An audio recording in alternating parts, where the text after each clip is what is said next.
Hey everybody, Ian Bremmer here with your world in more than 60 seconds, as long as the pandemic is on. And, you know, you wouldn't know it from the media, but it is still on. I am giving you more than 60 seconds. So here we go. We have your questions.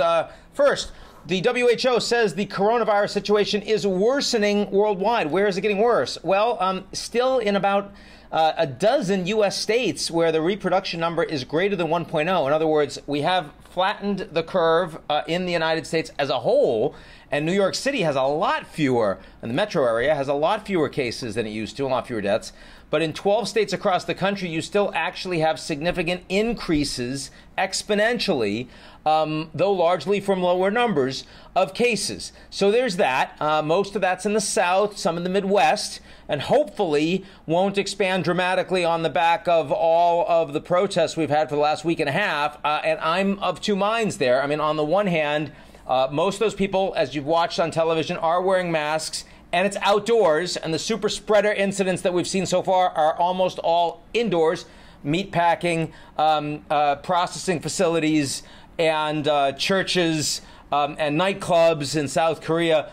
But, you know, you listen to Fauci, you listen to others, and the concern is that we're going to see more cases on the back of that. So if that happens, then U.S. too. But mostly coronavirus is getting worse in the developing world, particularly South America, particularly Brazil, Mexico, most other South American countries, and a lot of other countries too, like in Pakistan. Iran has a major new outbreak now, and these are countries that do not have the money, the political wherewithal, the healthcare capacity to do enough testing or to really respond with lockdowns. So, I mean, the expectation is not only are those numbers going up, as we can monitor, but the numbers of cases that are asymptomatic or that have other diseases going along with them and we're never going to know are really cases is a lot higher, probably 2 to 5 times higher than what is reflected in the data right now.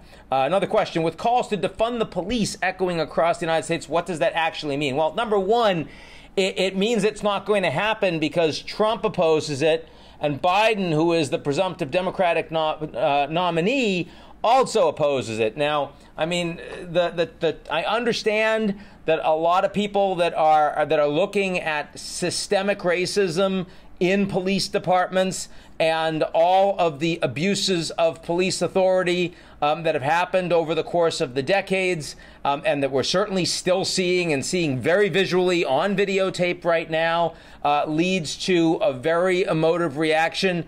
And defunding police sounds like you're taking away their money and there won't be a police department, and particularly the chair of the Minneapolis council was not very clever in what she had to say about that, and provided great sound bites for people that wanted to paint it as if we're going to have anarchy. That's not the case. It's more about demilitarization of the police. It's more about trying to train in ways and provide technical capabilities that would stop from the use of escalation and force in most cases. It certainly means, it could mean that budgetary priorities are going to change. There's no question about that. But I think the biggest issue is that if you don't change the nature of policing, the police unions continue to be incredibly strong, and they really prevent you from taking the kinds of systemic reform that are required to respond to the demands of the population. And I mean, the population that's making those demands, you know, maybe 20 years ago was primarily the black population in the U.S. It's not anymore. I mean, what's so interesting is just how much President Trump himself and law and order is not reflected in the way the American population as a whole believes that this response should be treated. Very few people out there presently support a lock him up and throw away the key. Or you remember when Trump was arguing, yeah, put that guy in the paddy wagon, rough him up a little first, someone that was shouting and causing mischief in a Trump rally. There are very few Americans that actually support that. There's some, but it's nowhere close to Trump's actual support base of 35, 40, maybe even 45%.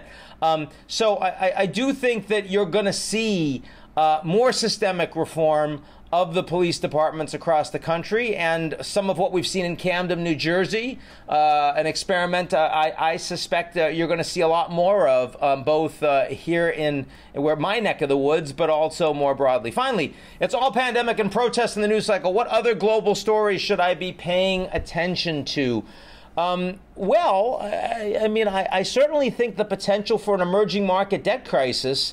I mean, as the markets in the United States do very well, but the ability of right now middle income emerging markets to borrow is very, very high. Interest rates are low and they're getting the money they need. It's only the poorest countries that are really squeezed and need the emergency funding right now.